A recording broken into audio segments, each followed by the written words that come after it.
The New York Times just released their best 100 movies of the 21st century list. Some of it surprised me, some movies are definitely missing, but mostly I'm incredibly impressed. But it has got me thinking, what would Film Probe's perfect top 10 movies look like? It's a really difficult question to answer, but it's taken me a little while and I've come up with this perfect top 10 list, in my opinion. Starting at number 10 is Mulholland Drive.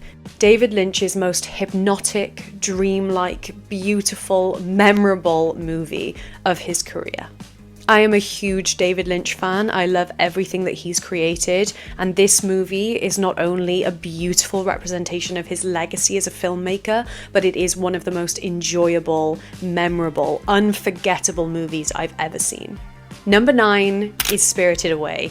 The beautiful Studio Ghibli hand-drawn animated feature that isn't just a movie, it's a world. You step inside a cinematic masterpiece when you watch Spirited Away. It's truly magnificent when you watch it, and it's even more magnificent when you realise how much work, time and talent has gone into making it.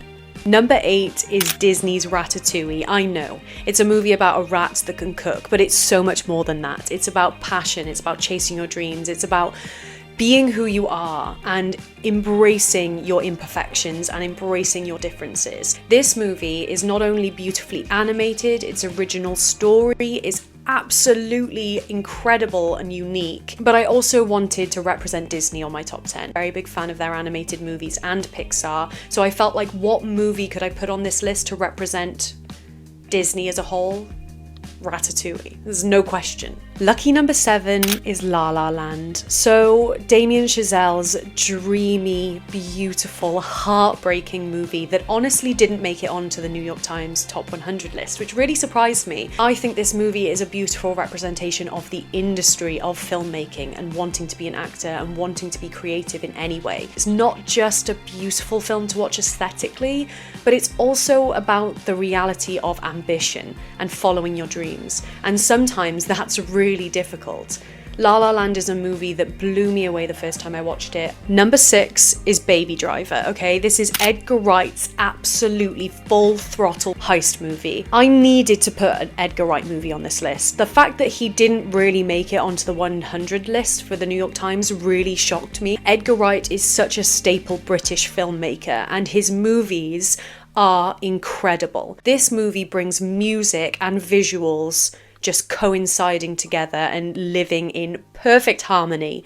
This movie, if you're a music lover like me, is just a dream come true. We're halfway through. Number 5 is The Worst Person in the World. This movie is so special to me and it resonates with me and I love watching it. It makes me laugh, it makes me cry, it makes me think. It's the question of, what am I doing with my life? What do I want? What am I good at? What is society telling me to do? But what do I want to do? Breaking free of these stereotypes and these norms that the world tells us to be and doing what you want to do. Number 4 is Once Upon a Time in Hollywood. He rewrites history in this movie and he does it in the most incredible way. To me, this movie is movie magic. It is the epitome of Hollywood magic. I needed to put Tarantino on my list. He made it onto the New York Top 100 list, but for me, I probably could have had 3 of his films on this list, but I really stopped myself. This film just makes me happy.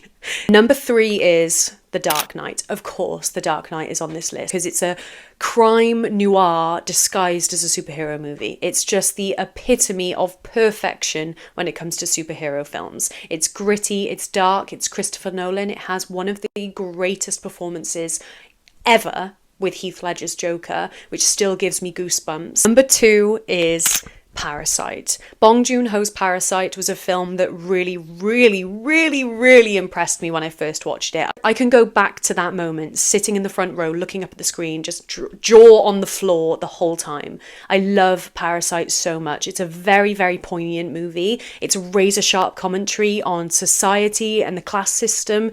Brilliant. I'm not surprised this movie got number 1 on the New York Times Best 100 list. I always knew this movie was going to be first for me. It's been in my Letterboxd top 4 since I saw it in 2017. It is Get Out. Jordan Peele's Get Out is a genre-defying movie. Firstly, it was Jordan Peele's debut feature. Similarly to Parasite, I can go back to the time I first watched Get Out. And again, I can remember my jaw was on the floor and it blew me away. And that's it. That's my top 10.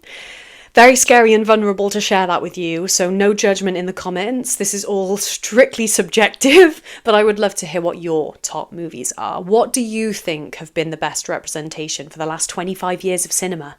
And trust me, it's difficult, okay? It's really difficult. This has taken me days to come up with this list.